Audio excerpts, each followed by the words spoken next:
ويتمثل طموحنا سنة 2023 في الرفع من مناصب الشغل المحدثة، وهو طموح يسانده انتعاش الأنشطة الغير الفلاحية من جهة، وتحسين القيمة المضافة للأنشطة الفلاحية بعد التغيرات المناخية الأخيرة من جهة أخرى.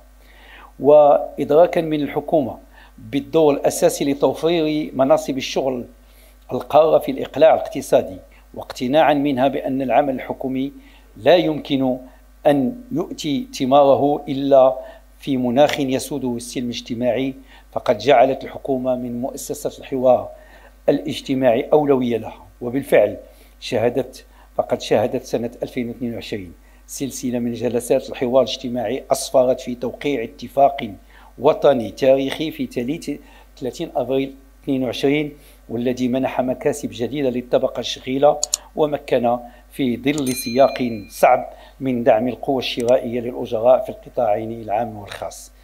وتعد أرضية الحوار هذه أساسا لتحسين المنظومة القانونية المنظمة للشغل، إذ تعتزم الحكومة في هذا الإطار وبالتشاور مع شركائنا الاجتماعيين العمل على إصلاح مدونة الشغل وإصدار النصوص التشريعية المنظمة لحق الإضراب، وكذا النصوص التشريعية المنظمة لهيئات النقابية إلى ريفورم دو لا روتريت.